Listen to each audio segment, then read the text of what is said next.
بسم اللہ الرحمن الرحیم سبحان اللہ و بحمدہ سبحان اللہ العظیم صلی اللہ علیہ وآلہ وسلم۔ ناظرین کرام السلام علیکم۔ یہ ایک سچا اور ایمان افروز واقعہ ہے جو انسانی فطرت، کرم، غربت، تکبر اور ہدایت کے حسین امتزاج کو ظاہر کرتا ہے۔ یہ ان دنوں کی بات ہے جب بلخ ایک عظیم، خوشحال اور علمی مرکز تھا جو کہ عجم کے مشہور شہروں میں سے تھا۔ وہاں علوی خاندان کا ایک نیک، دیندار، صاحب عزت شخص رہا کرتا تھا۔ اللہ تعالیٰ نے اسے دنیا کی ہر نعمت سے نوازا تھا۔ اس کے پاس مال و دولت، عزت و وقار، نیک بیوی اور بیٹیاں تھیں، لیکن وقت کا پہیہ رکا نہیں رہتا اور وہ شخص ایک دن دار فانی سے کوچ کر گیا۔ شوہر کی وفات کے بعد اس کی بیوہ پر دنیا کی سختیاں ٹوٹ پڑیں۔ فقر و فاقہ، تنگ دستی اور فاقہ کشی نے اس خاندان کو آ گھیرا۔ محض عزت نفس کے تحفظ کے لیے وہ باحیا عورت اپنی یتیم بیٹیوں کو لے کر بلخ سے ایک اجنبی شہر کی جانب روانہ ہوئی۔ مقصد صرف یہ تھا کہ کسی نئے شہر میں جا کر عزت کے ساتھ گزارا ہو اور وہاں کے لوگ ان کی حالت زار پر طعن و تشنیع نہ کریں، لیکن قدرت کا فیصلہ کچھ اور ہی تھا۔ ان کا یہ سفر سخت ترین موسم میں ہوا۔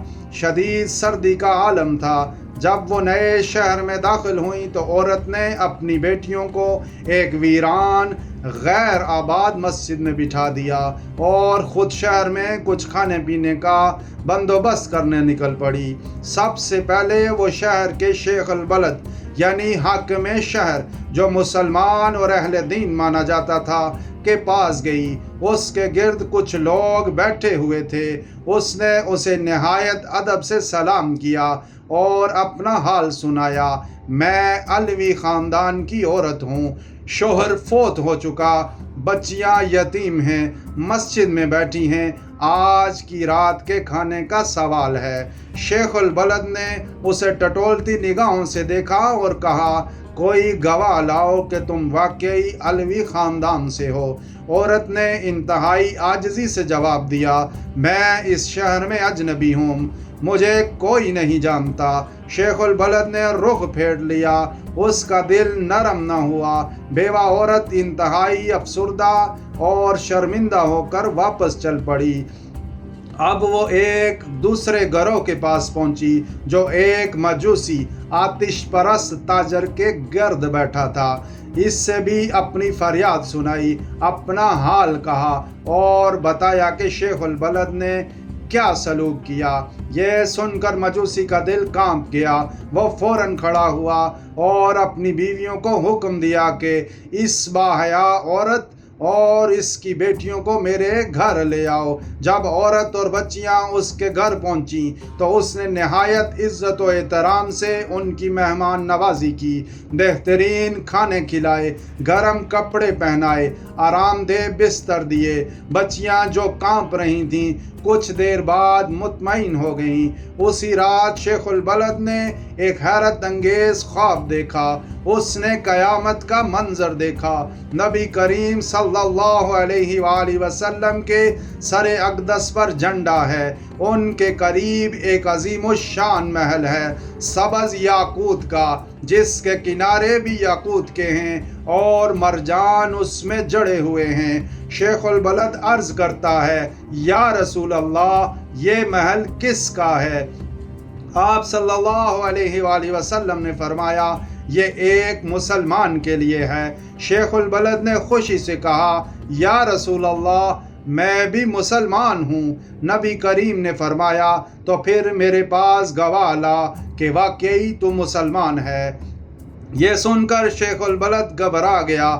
نبی کریم نے فرمایا، جب وہ علویہ عورت تیرے پاس آئی تھی تو تو نے بھی گواہ مانگا تھا، آج تو بھی گواہ لا۔ جب صبح ہوئی تو شیخ البلد کی حالت بلد چکی تھی۔ اس نے فوراً لوگوں سے پوچھا، وہ عورت کہاں ہے؟ معلوم ہوا کہ وہ تو مجوسی کے گھر میں ہے۔ شیخ البلد نے فوراً قاصد بھیجا اور مجوسی کو بلایا۔ جب وہ آیا تو کہا یہ عورت اور اس کی بیٹیاں مجھے دے دو، میں تمہیں 1000 دینار دوں گا۔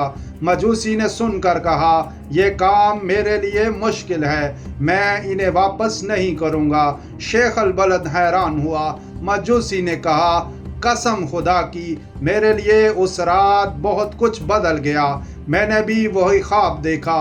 نبی کریم صلی اللہ علیہ وآلہ وسلم نے مجھ سے فرمایا کہ وہ محل تیرے لیے ہے، کیونکہ تو نے اس علویہ عورت کو پناہ دی۔ پھر اسی مجوسی نے نہ صرف اسلام قبول کیا بلکہ اپنے پورے گھر والوں کے ساتھ اس باحیا علویہ عورت کے ہاتھوں پر کلمہ پڑھا اور یوں سب مسلمان ہوئے۔ رسول اللہ صلی اللہ علیہ وآلہ وسلم نے اس مجوسی سے فرمایا وہ محل تیرا ہے، تیرے اہل خانہ کے لیے ہے اور تم سب جنتی ہو۔ اللہ کریم آپ سب کو برکت اور عافیت عطا فرمائے، آمین یا رب العالمین۔ جزاک اللہ خیر۔